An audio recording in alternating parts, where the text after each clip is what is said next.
जी अस्सलाम वालेकुम। मैं जुनैद वेटरनरी क्लिनिक से डॉक्टर जुनैद बात कर रहा हूँ आपसे।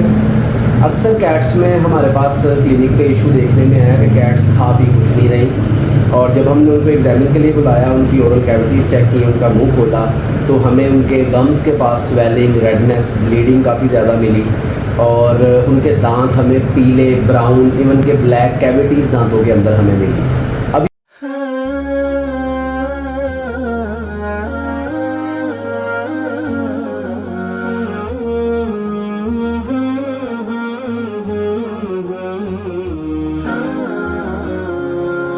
तबस्समतिल हयातु लना। ये कॉमन इश्यूज़ है पर्शियन कैट्स में। ये खास तौर पे एक तो एज के साथ भी लिंक है, दूसरा ऐसी कैट्स जो होममेड फूड बहुत ज़्यादा लेती है, मतलब दिन में 3 दफ़ा 4 दफ़ा अगर खाना खा रही हैं तो वो घर का बना हुआ ही खाना खा रही हैं। कोई भी अच्छी क्वालिटी का कैट फूड या कोई भी जो है वो डेंटल रिकमेंडेड फूड नहीं खा रही, उन कैट्स में ये ज़्यादा इशू देखने में आता है। अब हमें अमूमन 3 साल 4 साल की एज में डेंटल टार्टर का इशू देखने में आता है, लेकिन बाज़ दफ़ा 6-7 महीने 8 महीने की कैट में भी रेयर केसेस में ये प्रॉब्लम सामने आया है।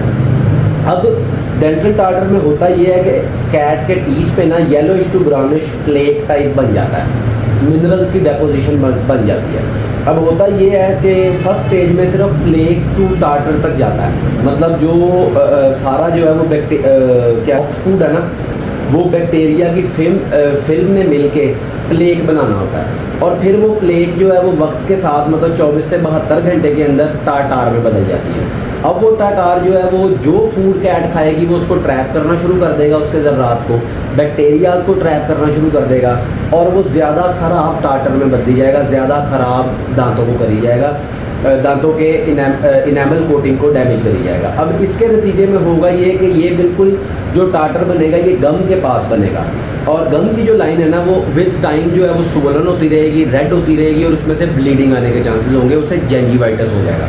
अब इसके जो साइंस और सिम्टम्स होते हैं वो बैड ब्रेथ होता है, नॉर्मली काफ़ी ख़राब स्मेल आ रही होती है कैट के मुंह से, ऑफ फीडिंग होता है। मोर ओवर जब आपकी कैट या टॉम फूड चबाने लगेगा तो वो अपने पाँव के ज़रिए जो है ना वो बार बार मुंह पे हिट करेगा, ताकि इस तरह वो कोशिश करेगा कि जल्दी चबाया जाए और आसानी से चबाया जाए और मुझे पेन ना हो। अब ऐसे केसेस में अक्सर एक प्रोलॉन्ग किस्म की ऑफ फीडिंग सामने आती है जब क्लाइंट इग्नोर करता है अपनी कैट को, बिकॉज बज़ाहिर उसे कोई मसला लग नहीं रहा होता। तो जब हम देखते हैं तो हमें पहले उसकी ट्रीटमेंट वगैरह की तरफ जाना पड़ता है ताकि वो खाने पीने की तरफ आए, बिकॉज मुंह के ज़रिए जब डेंटल टार्टर बनेगा तो उसके ज़रिए बैक्टीरियाज जो हैं वो अंदर भी जाके सिस्टेमिक ऑर्गन्स को भी डैमेज कर सकते हैं, उसमें किडनी, लिवर, हार्ट, इन सब ऑर्गन्स को वो बैक्टीरिया डैमेज कर सकते हैं। तो जो टार्टर का इशू है, डेंटल टार्टर का, वो एक काफ़ी मेजर इशू है। हमारे पास कुछ ऐसे भी केसेस आए हैं जिन्होंने डेंटल टार्टर हमने रिकमेंड की 6 महीने या 8 महीने पहले, वो हमारे पास 4, 5, 6 महीने पहले आए, बाद में आए, और उनके कैट के और टॉम के दांतों में डेंटल कैविटीज़ बनी हुई थी। अब उन कैविटीज़ के जो नीचे था ना, जो नीचे हार्ड पैलेट है, उसमें पस भरी हुई थी। अब कैट्स में ये प्रॉब्लम है कि इनके सारे टीथ खास तौर पे मोलर से लिंक होते हैं, जो दाढ़ें होती हैं इनकी वो लिंक होती हैं। अब अगर हम टूथ एक्सट्रैक्शन की तरफ जाते हैं तो एक दाढ़ अगर हम निकालते हैं तो मैक्सिमम केसेस में इनके सारे दांत, सारी दाढ़ें हमें रिमूव करनी पड़ती हैं ताकि हम पस को अच्छी तरह रिमूव कर सकें। तो ये जो दांतों का इशू है, ख़ास तौर पर डेंटल टार्टर का इशू, ये काफ़ी लंबा जाता है, मतलब काफ़ी आगे तक चला जाता है अगर इसकी प्रॉपर टाइम पे अच्छे वेट से रिकमेंड करवा के स्केलिंग ना करवाई जाए। अब हम बात करते हैं इसकी ट्रीटमेंट की तरफ। तो अगर तो आप रेगुलर केयर की बात करें तो वो आप कैट को एक अच्छा ड्राई फूड दे सकते हैं बॉयल चिकन के साथ। उसके अलावा आप टूथपेस्ट और ब्रश यूज़ कर सकते हैं, वो अवेलेबल होते हैं क्लिनिक्स पे, हमारे पास भी मौजूद है, वो आप ले सकते हैं। हर दिन में 1 दफ़ा या 2 दिन, 1 दिन का गैप दे के आप अपनी कैट को ब्रशिंग कर सकते हैं। उसके अलावा अगर बहुत ज़्यादा प्लेक आपके कैट के टीथ पे जमा हो गया, टार्टर जमा हो गया है, तो उसको आप घर में रिमूव नहीं कर सकते। उसके लिए आपको वेट के पास लेके जाना पड़ेगा।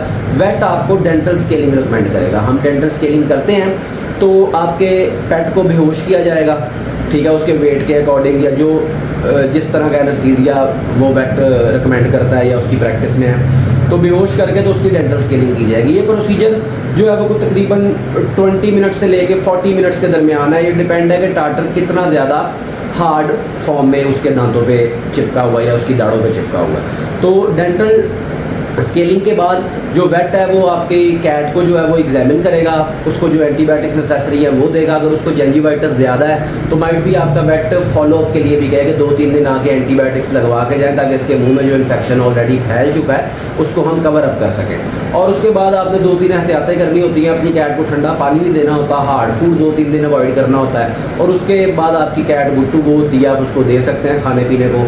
बट फिर डेंटल स्केलिंग के बाद जो आपका वेट आपको रिकमेंड करे कोई अच्छी हार्ड फूड, टूथ ब्रशिंग वगैरह, वो आपने अपनी कैट की नहीं छोड़नी, क्योंकि अगर आप पुरानी डाइट ही अपनी कैट को देते रहेंगे ना तो 4-6 महीने बाद दोबारा उसके दांत वैसे ही हो जाने हैं और फिर दोबारा स्केलिंग करवानी है। बार बार स्केलिंग का मसला ये है कि जैसे ह्यूमन में इनेमल डैमेज होती है ना, ऐसे ही पेट में भी जो ऊपर वाली शाइनी पॉलिशिंग लेयर है जिसे इनेमल कोटिंग कहते हैं, वो डैमेज होती है बार बार स्केलिंग करने से। और जिसका नुकसान ये होता है कि फिर कैट जो है ना वो मुसलसल एक पेन में चली जाती है, और जिस वजह से कैट खाना पीना रिफ्यूज़ कर जाती है और फिर सिस्टेमिक प्रॉब्लम्स आते हैं। तो डेंटल टार्टर एक मेजर इशू है जो कि काफ़ी डिजीज़ को मतलब ओरिजिनेट करता है। मतलब अगर आपकी कैट को डेंटल टार्टर है और वो रिफ्यूज़ कर देती है ईटिंग, तो अगर 2-3 दिन खाना नहीं खाती तो उसका लिवर डैमेज होगा, उसकी सेहत डैमेज होगी काफ़ी ज़्यादा, उसको जो है वो वीकनेस फील होगी, लेथार्जी होगी, एनीमिया हो जाएगा। उसके अलावा अगर आप डेंटल टार्टर रिमूव करवाने में देर करते हैं अपने वेट की रिकमेंडेशन के बावजूद, तो आपका पेट आहिस्ता आहिस्ता जेंजिवाइटिस में चला जाएगा, उसको उसकी पेन होगी, मसूड़ों की स्वेलिंग होगी, वो खाएगा कुछ नहीं, और फिर उसके दांतों में कैविटीज़ बन जाएंगी जिसमें पस भरना शुरू हो जाएगी और उसके मुंह से काफ़ी फाउल गंदी स्मेल आएगी, जो कि आपको भी काफ़ी बुरी लगेगी। और वही स्मेल, वही बैक्टीरिया जब उसके सिस्टम में एंटर होंगे वो मुख्तलिफ ऑर्गन्स को डैमेज करेंगे। तो बेहतर है कि अपने जब आप वेट के पास जाते हैं अपनी कैट को लेके, तो उससे ये लाजमी पूछें कि आपने इसकी ओरल मॉनिटरिंग की है, आपने इसका ओरल एग्जामिन किया है, इसका मुंह देखा है आपने, इसके दांत देखे हैं आपने, इसको कहीं डेंटल स्केलिंग की ज़रूरत तो नहीं है। इसके लिए अगर कोई ब्रश अच्छा है या टूथ पेस्ट है, टूथ ब्रश है, वो हमें रिकमेंड करें, हम यूज़ करें। बाकी अगर आप फैसलाबाद से हैं तो आप हमसे भी रब्ता कर सकते हैं। जुनेद वेटरनरी क्लिनिक हमारी 2 ब्रांचेज़ हैं, रिडेक्स रोड पे और गुलबर्ग में, और नंबर आपको जो है वो डिस्क्रिप्शन में मिल जाएगा हमारा। आप हमसे रब्ता कर सकते हैं या हमें विज़िट कर सकते हैं रिडेक्स रोड पे और गुलबर्ग पे, जिन्ना कॉलोनी में हमारी ब्रांचेज़ है, आप हमें यहाँ विज़िट भी कर सकते हैं। डेंटल स्केलिंग हम भी परफॉर्म करते हैं और हम भी ये जो है वो सर्विस प्रोवाइड कर रहे हैं। More over toothbrush, more over आप एक नॉर्मल एग्जामिनेशन अगर चाह रहे हैं अपनी कैट की ओरल कैविटीज़ का, हम वो भी प्रोवाइड कर सकते हैं। बाकी बेहतर है कि आप अपने कैट के टीथ हेल्थ को, ओरल हेल्थ को इग्नोर ना करें और किसी अच्छे वेट से अपनी कैट के लिए मुसलसल राब्ते में रहें और लाजमी अपनी कैट को वेट के पास लेके जाएं। बहुत शुक्रिया।